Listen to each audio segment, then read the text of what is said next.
Alors, c'est le 12 mars 1978, c'est le premier tour des élections législatives. Richard Méloul. Évidemment, il n'est pas encore président de la République, donc il va voter à Château-Chinon, entouré d'une cinquantaine de personnes, photographes compris évidemment. Et à un moment, avec 2-3 copains, on a retenu par le bras tous les autres qui marchaient autour de Mitterrand. Et Mitterrand, à qui rien n'échappait, a compris très vite, il a marché tout seul. Et moi, je me suis essayé à faire de l'ambiance, c'est-à-dire pas utiliser de flash et utiliser que la lumière ambiante. Et cette photo, elle est devenue magique parce que il y en a très peu. Tout le monde a fait des photos au flash en couleur et moi j'en ai essayé une en noir et blanc. Voilà, c'était la seule. Elle est symbolique de sa stature parce qu'il y a très peu de gens dans le monde qui sont reconnaissables de dos. Il y a Charlie Chaplin, il y a De Gaulle, il y a Mitterrand. C'est comme la photo de Diego Goldberg où il y a sur une chaise le manteau de Mitterrand, l'écharpe de Mitterrand, le chapeau de Mitterrand, sans pour autant qu'il soit sur la photo, on le reconnaît d'une manière immédiate.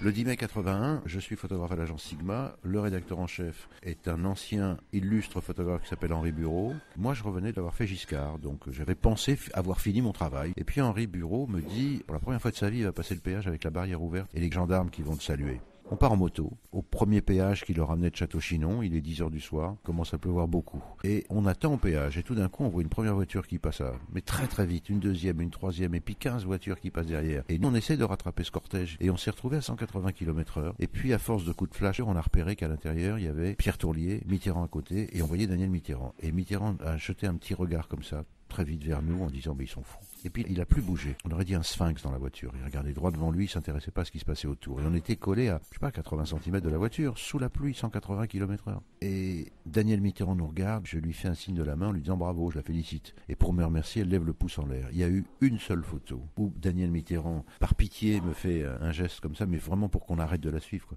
Qu'on arrête de prendre des risques surtout.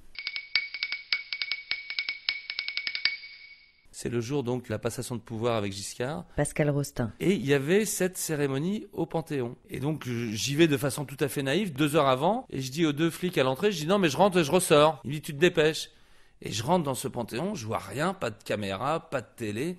Par contre je suis les câbles et je vois que le petit escalier au fond à gauche du Panthéon est éclairé. Donc je descends dans la criée et je tombe sur des gros caméramans de l'ORTF ou de la SFP à l'époque. Et le mec il me dit qu'est-ce que tu fous là petit gars, il n'y a pas de photographe. Il me dit fais gaffe, ils t'ont vu passer dans le champ, ils envoient 2 flics pour te foutre dehors. À ce moment-là il me donne le casque et sa grosse caméra qui devait peser 700 kilos. Juste après rentre Moati qui m'explique les plans que je dois faire. Heureusement l'autre est à côté.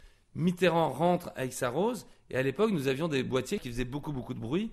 Et je balance une rafale. Et à Paris Match, sur les Champs-Élysées, où il regardait dans la salle des infos la cérémonie en direct, Roger Théron dit « J'espère que c'est un photographe de Paris Match ». Et voilà.